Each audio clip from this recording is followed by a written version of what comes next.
é que a Câmara dos Deputados começa a instalação das comissões parlamentares, as comissões permanentes da Casa. E o Bruno Pinheiro vai trazer os detalhes para a gente agora, inclusive sobre quais partidos... Não temos Bruno por enquanto? Caiu o sinal bem na hora que eu ia chamar o Bruno. Tem alguma coisa envolvendo esse sinal do Bruno Pinheiro. A gente vai fazer alguma coisa depois, uma corrente de oração. A gente vai benzer o sinal do Bruno Pinheiro, porque toda vez que eu vou chamá-lo, o sinal dele cai. Antes tá tudo perfeito, tá lindo, ele tá sorrindo, gravata nova, mas o negócio não rola. Então, deixa eu já discutir com vocês e já o Bruno vai trazer os detalhes. Você entende, Luiz Felipe Dávila, que os acordos que foram feitos lá atrás, independentemente da conjuntura política agora, devam ser mantidos? Com certeza, porque honrar os acordos é o jeito do presidente Arthur Lira manter controle sobre a sucessão da presidência da Câmara. Se começar a quebrar acordo agora, a rebelião começa a acontecer e começa a aparecer outros nomes que, de alguma forma, é contrário aos interesses de Arthur Lira. Então, cumprir acordo é o primeiro passo para manter o controle sobre a sucessão na presidência da Câmara.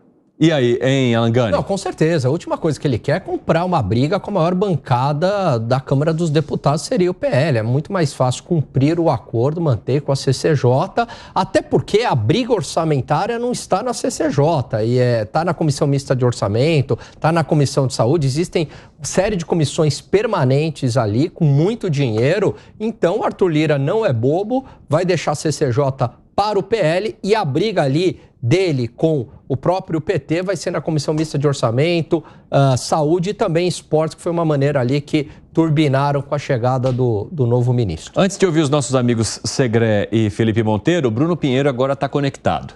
Ele mandou um recado aqui. Tô pronto, meu sinal tá ok. E aí, Bruno? Isso. Olha lá, o microfone, tá ligado o microfone dele? Fala aí, Bruno. Fala um pouquinho. Orando, vamos juntos, orando e jejuando e sem cessar. Osana Rei. Vamos lá então. Fala aí, Bruno. Para a gente entender, então, essa escolha já aconteceu. Antes de contar a história de como foi essa articulação, essa escolha aconteceu e a instalação iria acontecer hoje. E por qual motivo iria acontecer? Porque ainda não aconteceu, porque a Comissão de Educação vai ficar no comando do deputado Nicolas Ferreira. Não era de interesse de Nicolas Ferreira, mas ele foi chamado, houve um convencimento.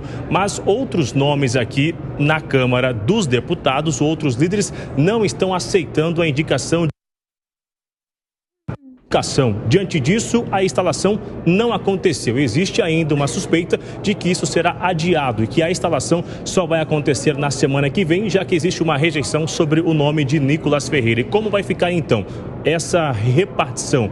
A CCJ, que é o controle remoto da Câmara dos Deputados, ficou com o Partido Liberal.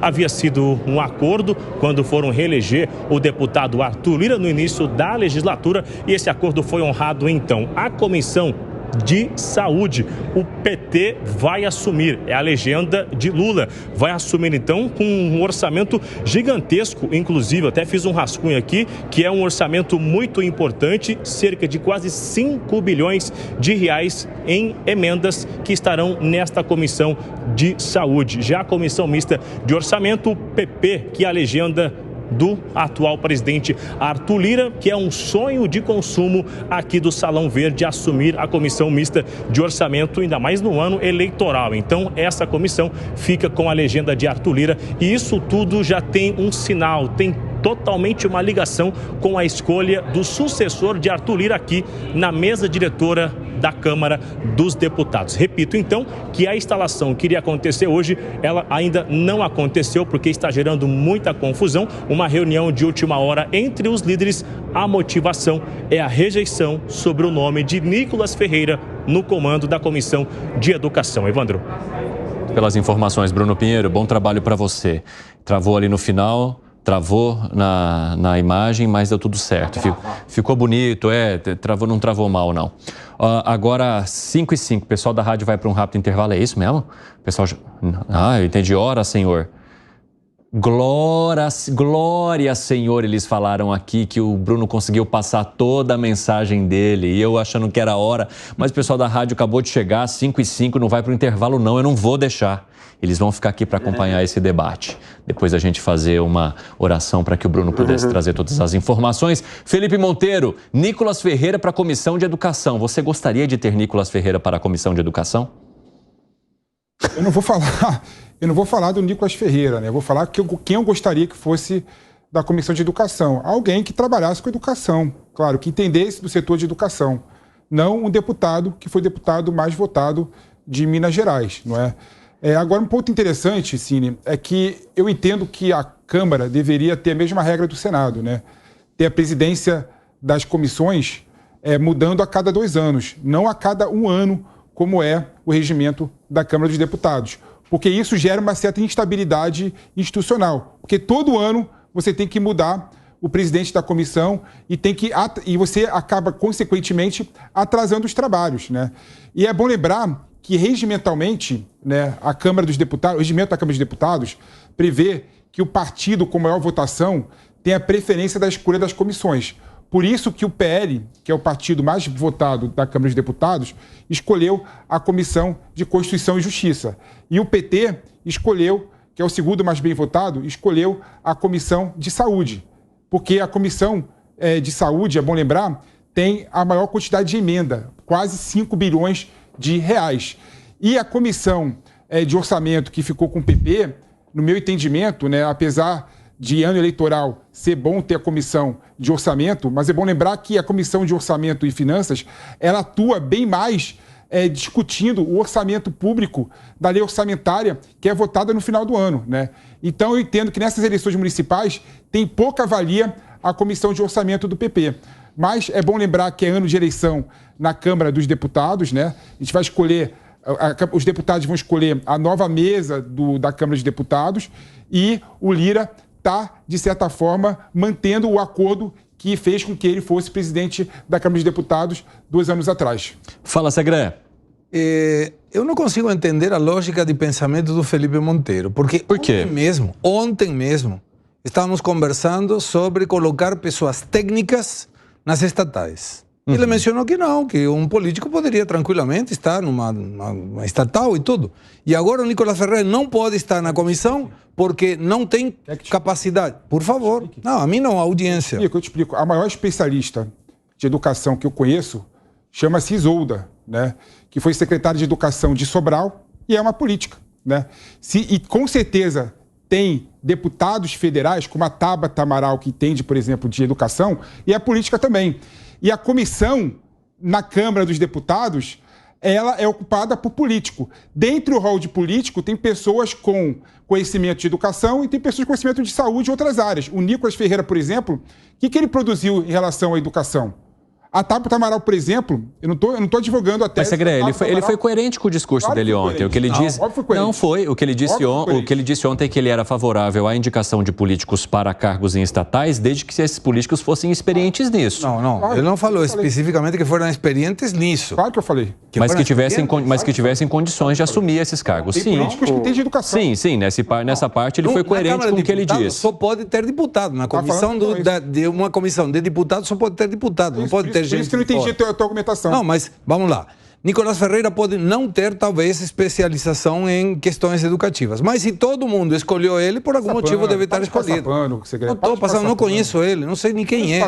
Nunca falei com o Nicolas Ferreira. Não estou defendendo, não conheço ele e não me parece que precise de nenhuma defesa. Mas eu defendo que, e concordo contigo, deveria ter alguma especialização, uma pessoa que coincida com a comissão que está presidindo ou participando, mas da mesma forma que ontem recomendamos que não tenha político sem ter a especialização nisso. Na época, por exemplo, da Dilma Lula, não lembro agora, o presidente da Comissão de Educação era Gabriel Cholita.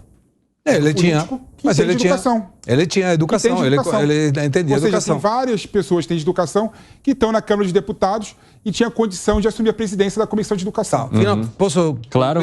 O que sim me chama a atenção é que quando a gente é educada pelas escolas e, sobretudo, pelas famílias, uma das prioridades educativas de toda a família é respeitar valores. E nesses valores, parece que quando a gente entra na política, esquece essa parte da vida, porque se um acordo foi estabelecido, o acordo deve ser cumprido, e não por qualquer desculpa relacionada com acordos políticos e todos deveria ser descumprido. Então, valores mostram que a pessoa que fez um acordo, cumpre o acordo. Se fez um acordo e não cumpriu o acordo, essa pessoa não é confiável, seja político ou o que for. E no caso da política, parece que os acordos nem sempre são cumpridos. Fala, Dávila. Não, nós não podemos esquecer que temos um ano curto, como eu disse aqui, de 6 meses. Né? Na verdade, o único assunto importante na educação que está sendo debatido nesse momento, nesses 6 meses, que vai ser muito relevante, é a reforma do ensino médio. E essa matéria está já com a relatoria de Mendonça Filho, que tem grande experiência em educação, e nós esperamos que esses parlamentares, deputados que estejam envolvidos com a educação, que prestem um bom serviço em salvar a reforma do ensino médio, que foi uma das coisas mais importantes aprovadas no governo Temer, e que nós precisamos urgentemente para evitar essa evasão escolar que hoje representa 48% dos jovens não terminam o ensino médio. Então é uma reforma extremamente importante e está assim na mão de políticos que conhecem a educação. Eu quero voltar e retomar a conversa aqui com o Bruno Pinheiro para falar um pouquinho sobre sucessão de Lira, porque isso também está sendo debatido, não é mesmo, Pinheiro? Justamente, Evandro, e essa articulação, inclusive hoje aconteceu um evento aqui no Congresso que me chamou muito a atenção e eu fui tentar entender nas últimas horas aqui. Aconteceu uma recepção do primeiro-ministro e é muito normal que essas recepções acontecem no Salão Nobre do Congresso. As duas, tanto do Senado e da Câmara, acontecem em um só lugar essa recepção. Mas hoje aconteceu em ambientes individuais, uma no Senado, outra aqui na Câmara dos Deputados. E eu fiz um questionamento sobre essa expectativa de Arthur Lira emplacar o seu substituto, que seria o deputado Elmar Nascimento do União, e não da legenda de Arthur Lira, que é o PP em si. E aí tem essa articulação, o nome de Elmar Nascimento. E aqui no Senado, no Salão Azul, existe uma articulação sobre o nome de Alcolumbre retomar ao comando, ou seja, ser o novo presidente do Senado Federal. Então, as duas, tanto na Câmara quanto no Senado, estaria sob o comando do União. A mesma legenda com as duas rasas, os dois endereços. E aí eu fui fazer o questionamento se isso não seria ruim, as duas legendas acumular os dois comandos. Eu ouvi que isso já aconteceu no passado e funcionou muito bem. E que isso seria ótimo, porque acabaria com algumas confusões, intrigas e até certa dificuldade entre Rodrigo Pacheco e Arthur Lira. Exemplo de um evento que acontece às vezes individuais, de pautas que chegam no Senado num ritmo acelerado, quando chega aqui na Câmara, acaba retendo, sendo engavetadas, e aí isso acaba dificultando. Então, aliados do governo, que são da ala de esquerda, que eu conversei hoje, acham que seria muito importante ficar sob o comando de uma só legenda. União aqui na Câmara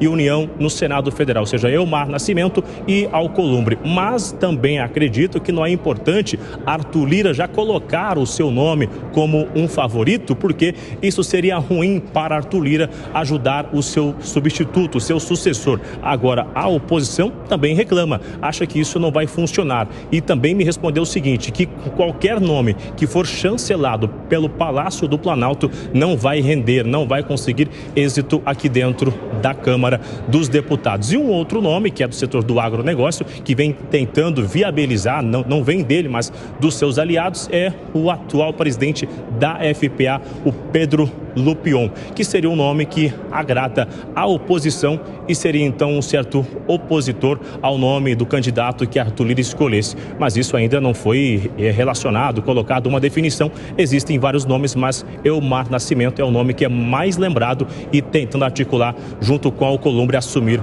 o Congresso Nacional. Evandro, espero ter conseguido explicar um pouquinho sobre essa expectativa que é diferente da realidade. Vamos ver o que vai acontecer. Claro que conseguiu, Bruno Pinheiro. Obrigado. Tchau. Ô Luiz Felipe Dávila, é aquilo que você já trouxe aqui, né? Quando você coloca o nome, você abre esse nome para o bombardeio. Ou seja, bombardeio agora pode não ser uma estratégia muito boa para a definição do sucessor de Arthur Lira. Exatamente. E ainda tem uma outra questão, que é a história do PP se juntar com a União Brasil, fazer uma grande federação. Aí tá dando o mesmo time, joga no mesmo time. Então, veja como as coisas, tem muita água para rolar até o fim do ano. Mas se o PP participar da Federação do União Brasil, resolveu esse problema, porque você está indicando alguém, aí não importa se é do PP ou do União Brasil, é da Federação. E da Federação é como se fosse um único partido. E aí resolveria a história. PP, você vai participar da Federação com a União Brasil? O pessoal, quando fala PP, o partido, eu fico assim. O orçamento do PP, como você tem orçamento do PP, eu falei isso. Mas aí, o que você acha da estratégia do Lira para a sucessão? Eu acho que o Lira até agora, ele está comandando a Câmara, né, da forma como ele quer, não é? Então, com toda certeza, quem ele indicar para a presidência da Câmara para ocupar o cargo dele, tem grande chance de ganhar. Mas é bom lembrar que o Marcos Pereira do Republicanos também vem forte aí, né? O Republicanos é um partido forte, é um partido que tem a base do governo também, não é? Então, dependendo da articulação dos republicanos com o governo Lula, né, e com parte do Centrão, ele pode conseguir entornar o caldo do Lira aí. E aí, Gani? O Marcos Pereira é bem relacionado, inclusive, com o Arthur Lira, vice-presidente da casa, muito bem relacionado também com os deputados, faz parte ali da bancada evangélica, é um nome forte. Agora, eu vejo que se de fato consolidar essa união com o PP, aí voltaremos a ter as duas casas comandadas pelo União Brasil, como ocorreu no passado. Você acha que é assim, hein, Gustavo? Acho que é assim, e o curioso é como essa polarização nas eleições de presidência, governadores, prefeitos e tudo, quando a gente fala da presidência da Câmara, deputados da Câmara e Senado, sempre se busca mais ao centro, né? Mas alguém que esteja de acordo com um, com o outro, contemplativo, que não seja oposição direta e que possa agradar a uns e aos outros. Então isso mostra como esse critério político de vamos confrontar, mas quando temos que resolver alguma coisa que é importante para os dois, então a gente conflui mais ao centro. Agora é bom lembrar que a eleição ao presidente da Câmara não foi... É normal ter surpresa, né? O Severino Cavalcante, por exemplo, foi um nome que foi surpresa, surpreendeu todo mundo. E o próprio Rodrigo Maia também surpreendeu muita gente, né? Ou seja, é um jogo que às vezes... Mas é que eu acho, Felipe, que vai diminuir isso por causa dessas federações partidárias grandes. Então, no fundo, a gente está reduzindo o número... Nessa época, nós tínhamos 28 partidos no Congresso Nacional. Então, nós estamos reduzindo aí, praticamente, a gente está falando agora a 8 partidos, se tiver essas fusões. Então, o jogo fica um pouco mais previsível. Então, eu acho que essas coisas do passado aconteceram num momento de enorme pulverização partidária no Congresso Nacional, mas hoje o processo está muito controlado pelas federações. Então, eu acho que é muito mais difícil ter surpresa. Óbvio que pode ter, na política tudo pode acontecer, mas diminui muito a chance de surpresa.